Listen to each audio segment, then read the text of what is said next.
ಇವತ್ತಿನ ಕಾರ್ಯಕ್ರಮದಲ್ಲಿ ಶ್ರೀಗಂಧ ಗಂಧದಿಂದ ಏನು ಉಪಯೋಗ ಆಗುತ್ತೆ, ಜ್ಯೋತಿಷ್ಯದಲ್ಲಿ ಯಾವ ರೀತಿ ಶ್ರೀಗಂಧವನ್ನ ಬಳಸ್ತೀವಿ, ಇದನ್ನ ಎಲ್ಲಿ ಹಚ್ಕೋಬೇಕು, ಯಾವಾಗ ಹಚ್ಕೋಬೇಕು, ಇದೆಲ್ಲದರ ಬಗ್ಗೆ ಸಂಪೂರ್ಣವಾದ ಮಾಹಿತಿಯನ್ನ ನೀಡ್ತೀವಿ. ಎಂದಿನಂತೆ ನಮ್ಮ ಜೊತೆ ಇದ್ದಾರೆ ಖ್ಯಾತ ಜ್ಯೋತಿಷಿ ಹಾಗೂ ಕ್ರಿಸ್ಟಲ್ ತಜ್ಞೆ ಆಗಿರುವ ಮೀತಾ ಅವರು. ಅವರನ್ನ ಕಾರ್ಯಕ್ರಮಕ್ಕೆ ಸ್ವಾಗತ ಮಾಡೋಣ. ಮೇಡಮ್ ನಮಸ್ತೆ, ಕಾರ್ಯಕ್ರಮಕ್ಕೆ ಸ್ವಾಗತ. ನಮಸ್ತೆ. ಶುರುವಲ್ಲಿ ಹೇಳಿದೆ ಶ್ರೀಗಂಧದ ಬಗ್ಗೆ ತಿಳಿಸ್ಕೊಡ್ತೀವಿ ಅಂತ.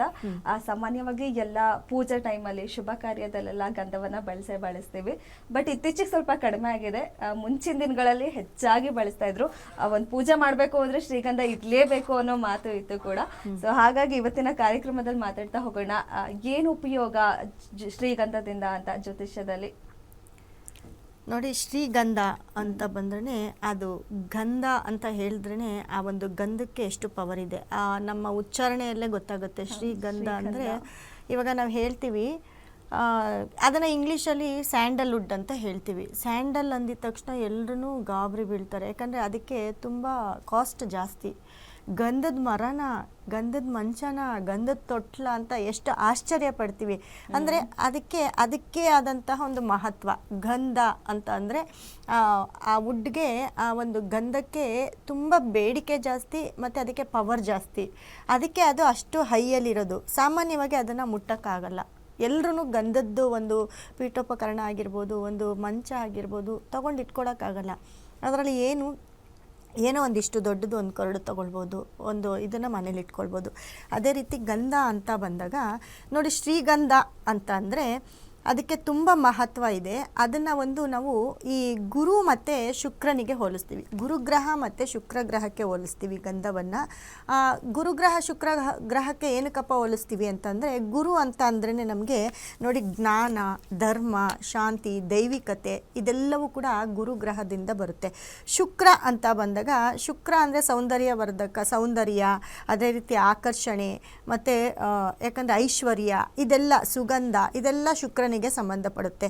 ಈ ಗಂಧ ಅನ್ನೋ ಒಂದು ಇದರಲ್ಲಿ, ಒಂದು ಮರದಲ್ಲಿ ಅಥವಾ ಗಂಧ ಅನ್ನೋ ಒಂದು ಶ್ರೀಗಂಧ ಅನ್ನೋ ಒಂದು ಶಬ್ದದಲ್ಲಿ, ಆ ಒಂದು ಮರದಲ್ಲಿ ಶುಕ್ರ ಮತ್ತು ಗುರು ಅಂದರೆ ಜ್ಞಾನ, ಅದೇ ರೀತಿ ಆಕರ್ಷಣೆ, ಸೌಂದರ್ಯ, ಸುಗಂಧ ಮತ್ತು ಅದ್ರ ಜೊತೆಗೆ ಒಂಥರ ದೈವಿಕ ಭಾವ ಎಲ್ಲವೂ ಅದರಲ್ಲಿ ಅಡಗಿರುತ್ತೆ. ಅಂದರೆ ಗುರು ಶುಕ್ರರ ಒಂದು ಸಮಾಗಮದಲ್ಲಿ ಗಂಧದ ಮರ ಇರುತ್ತೆ.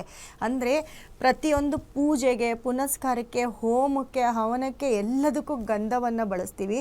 ಮತ್ತು ನೀವು ನೋಡಿರ್ತೀರ, ದೊಡ್ಡ ಪೂಜ್ಯರು ಅಕಸ್ಮಾತ್ ದೇವಸ್ಥಾನಗಳಲ್ಲಿ ಗಂಧವನ್ನು ಅತಿ ಹೆಚ್ಚು ತೆಗೆದುಬಿಟ್ಟು ಕೊಡ್ತಾರೆ. ಇದನ್ನು ಹೇಗಪ್ಪ ಅಂತಂದರೆ ನೋಡಿ, ಆಗಿನ ಕಾಲದಲ್ಲಿ, ಪುರಾತನ ಕಾಲದಲ್ಲಿ ಈ ಗುರುಕುಲಗಳಲ್ಲಾಗಿರ್ಬೋದು, ಮನೆಗಳಲ್ಲಾಗಿರ್ಬೋದು ಗಂಧವನ್ನು ತಂದು ತೇಯ್ದು ಅದನ್ನು ಹಚ್ತಾ ಇದ್ರು. ಗುರುಕುಲಗಳಲ್ಲಿ ಮಕ್ಕಳಿಗೆ, ಪ್ರತಿಯೊಬ್ಬರು ಮಕ್ಳಿಗೂ ಆ ಒಂದು ಗಂಧವನ್ನು ಅಲ್ಲೇ ತೇಯಿಸ್ತಾ ಇದ್ರು. ಅದು ಒಂದು ಅಭ್ಯಾಸ ಅಂತಂದರೆ, ಇವಾಗ ನಾವು ಹೇಗೆ ಈ ಒಂದು ಇದರಲ್ಲಿ ಹೋಮ್ ವರ್ಕ್ ಅಂತ ಕೊಡ್ತಾರೆ ಸ್ಕೂಲಲ್ಲಿ, ನಮಗೆ ಏಳಿಸಿ ಓದಿಸಿ ಬರೆಸ್ತಾರೆ, ಮಕ್ಕಳಿಗೆ ಯಾವ ರೀತಿ ಟ್ಯೂಷನ್ ಮಾಡ್ತಾರೆ. ಆ ಗುರುಕುಲದಲ್ಲಿ ಗಂಧ ತೇಯೋದು ಕೂಡ ಒಂದು ಅಭ್ಯಾಸವನ್ನು ಮಾಡಿಸ್ತಾ ಇದ್ರು. ಅದು ಕೂಡ ಒಂದು ಕಲಿಕೆಯನ್ನು ಕೊಡ್ತಾ ಇದ್ರು. ಆ ಗಂಧವನ್ನು ತೇಯ್ದು ಎಲ್ಲೆಲ್ಲಿ ಹಚ್ಕೋಬೇಕು, ಮುಖ್ಯವಾಗಿ ಗಂಧವನ್ನು ಎಲ್ಲೆಲ್ಲಿ ಹಚ್ಕೋಬೇಕು ಅನ್ನೋದು ಮುಖ್ಯ ಆಗಿರುತ್ತೆ. ಏನಕ್ಕೆ ಗಂಧವನ್ನು ಹಚ್ಕೊಳ್ಬೇಕು ಅಂತಂದರೆ ನೋಡಿ, ಗಂಧ ಅಂತ ಬಂದಾಗ ಮಕ್ಕಳಿಗೆ ತುಂಬ ಜ್ಞಾನ, ನಾನು ಹೇಳಿದೆ ಗುರುವಿನ ಒಂದು ಏನಿರುತ್ತೆ, ಜ್ಞಾನ, ಧರ್ಮ, ಶಾಂತಿ, ದೈವಿಕತೆ ಅಂತ ಗುರುವಿನ ಒಂದು ಭಾವ ಏನಿರುತ್ತೆ, ಮೇಯ್ನು ಫಸ್ಟ್ ಅದಕ್ಕೆ ಹೋಗೋಣ. ನೋಡಿ, ನಮಗೆ ಒಂದು ಜ್ಞಾನ ಬರಬೇಕು. ನಮ್ಮ ಒಂದು ಜ್ಞಾನ ಬಂದುಬಿಟ್ರೆ, ನಮಗೆ ಜ್ಞಾನ ಬಂದರೆ ಬುದ್ಧಿ ಇರುತ್ತೆ. ಜ್ಞಾನನೇ ಇಲ್ಲ ಅಂತಂದರೆ ನಾವೇನು ಮಾಡೋಕ್ಕಾಗಲ್ಲ. ಬುದ್ಧಿನ ಕಟ್ಕೊಂಡು ಏನೂ ಮಾಡೋಕ್ಕಾಗಲ್ಲ. ಬುದ್ಧಿ ಜೊತೆ ಜ್ಞಾನ ಇರಬೇಕು. ಆ ಜ್ಞಾನ ಬಂದಾಗ ನಮಗೇನಾಗುತ್ತೆ, ಇದನ್ನೇ ಕಲಿಬೇಕು, ಹೀಗೆ ಮಾಡಬೇಕು ಅಂದರೆ ಡೈರೆಕ್ಷನ್ ಅದು ಹೀಗೆ ಇರಬೇಕು ಅನ್ನೋದು ನಮಗೆ ಅದು ತೋರಿಸ್ತಾ ಹೋಗುತ್ತೆ. ಹಾಗಾಗಿ ಹೆಚ್ಚು ಗಂಧವನ್ನು ಹಿಂದಿನ ಕಾಲದಲ್ಲಿ, ಪುರಾತನ ಕಾಲದಲ್ಲಿ ಬಳಸ್ತಾ ಇದ್ರು. ಪ್ರತಿಯೊಬ್ಬರು ಮನೇಲಿ ಒಂದು ಗಂಧದ ಚಕ್ಕೆ ಇರ್ತಾ ಇತ್ತು.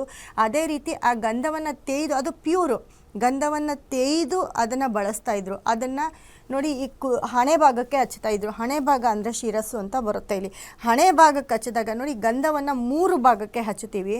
ಹಣೆ ಮತ್ತು ಕಂಠ ಮತ್ತು ಕೈಗಳಿಗೆ ಹಚ್ತೀವಿ. ಹಣೆ ಭಾಗಕ್ಕೆ ಹಚ್ಚಿದಾಗ ಜ್ಞಾನ ವೃದ್ಧಿ ಆಗ್ತಿತ್ತು. ಪ್ರತಿದಿನ ಪ್ರತಿಯೊಬ್ಬರು ಮನೆಯಲ್ಲೂ ಗಂಧವನ್ನು ಹಚ್ತಾ ಇದ್ರು. ಹಣೆ ಭಾಗಕ್ಕೆ ಹಚ್ಚಿದಾಗ ಜ್ಞಾನವನ್ನು ಸಂಪಾದನೆ ಮಾಡ್ತೀವಿ. ಅದರಿಂದ ನಮಗೆ ಜ್ಞಾನ ಬರುತ್ತೆ ಮತ್ತು ಅದರಿಂದ ನಮ್ಮ ಒಂದು ಏನು ಇವಾಗೆಲ್ಲ ಟೆನ್ಷನ್ ಯುಗ, ಅದನ್ನು ಹೇಳ್ತೀನಿ ಆಮೇಲೆ. ನೋಡಿ, ಅದನ್ನು ಹಚ್ಚಿದಾಗ ಎಲ್ಲೋ ಒಂದು ಕಡೆ ಕಾನ್ಸಂಟ್ರೇಟ್ ಬರುತ್ತೆ. ಗಂಧವನ್ನು ಇಲ್ಲಿ ಏನಕ್ಕಪ್ಪ ಇಡ್ತೀವಿ ಅಂದರೆ ಒಂದು ಕಾನ್ಸಂಟ್ರೇಷನ್ನು ಮತ್ತು ದೈವಿಕ ಜ್ಞಾನ, ದೈವಿಕ ಭಾವ ಬರಬೇಕು ನಮ್ಮಲ್ಲಿ. ಆ ಒಂದು ಇದ್ದಾಗೇ ನಾವು ಕ್ಲೀನಾಗಿ ಏನೇ ಒಂದು ಸಬ್ಜೆಕ್ಟ್ನ ಕಲಿಯೋಕ್ಕೆ ಉಪಯೋಗ ಆಗುತ್ತೆ. ಅದೇ ರೀತಿ ಕಂಠಕ್ಕೆ ಹಚ್ತಾ ಇದ್ರು ಅಂದರೆ ಇಲ್ಲಿ ನಮಗೆ ವಾಕ್ಶುದ್ಧಿ ಚೆನ್ನಾಗಾಗುತ್ತೆ, ವಾಣಿ ಚೆನ್ನಾಗಿ ಬರುತ್ತೆ. ಅಂದರೆ ನಮ್ಮ ಏನು ನಾವು ಮಾತಾಡ್ತೀವಿ ಅದರ ಒಂದು ವಾಯ್ಸು ತುಂಬ ಚೆನ್ನಾಗಿ ಬರುತ್ತೆ. ಅದೇ ರೀತಿ ನಮಗೆ ಎದೆ ಭಾಗಕ್ಕೆ ಹಚ್ಕೊಳ್ತಾರೆ, ಅದು ಹೃದಯ ಅಂತ ಹೇಳ್ತೀವಿ. ಆ ಒಂದು ಹೃದಯ ಭಾಗಕ್ಕೆ ಹಚ್ಕೊಂಡಾಗ ಅಲ್ಲೂ ಕೂಡ ಎಲ್ಲೋ ಒಂದು ಕಡೆ ನಮ್ಮ ಮನಸ್ಸಿಗೆ ಸಂಬಂಧಪಟ್ಟಿದ್ದು ನಾವು ದೃಢವಾಗಿರ್ತೀವಿ ಅಂತ ಹೇಳ್ಬೋದು. ಅದೇ ರೀತಿ ನಮ್ಮ ಕೈಗಳಿಗೆ ಹಚ್ಕೊಂಡಾಗ ಮತ್ತು ಇಲ್ಲಿ ಕೈಗಳಿಗೆ ಹಚ್ಕೊಂಡಾಗ ಎಲ್ಲೋ ಒಂದು ಕಡೆ ಕರ್ಮಶುದ್ಧಿ ಅಂತ ಹೇಳ್ತೀವಿ, ಕರ್ಮಶುದ್ಧಿ ಆಗ್ತಾಯಿತ್ತು. ಈ ರೀತಿ 3 ಭಾಗಕ್ಕೆ ಹಚ್ಕೊಂಡಾಗ, ಏನಕ್ಕೆ 3 ಭಾಗ ಅಂತಂದರೆ ನಮ್ಮ ದೇಹದಲ್ಲಿ ಬೇಕಾಗಿರೋ ಈ 3 ಅಂಗಗಳಿಗೆ ಹಚ್ಕೊಂಡಾಗ ಅಲ್ಲಿ ಅದು ಕಾನ್ಸಂಟ್ರೇಟ್ ಮಾಡ್ತಾಯಿತ್ತು.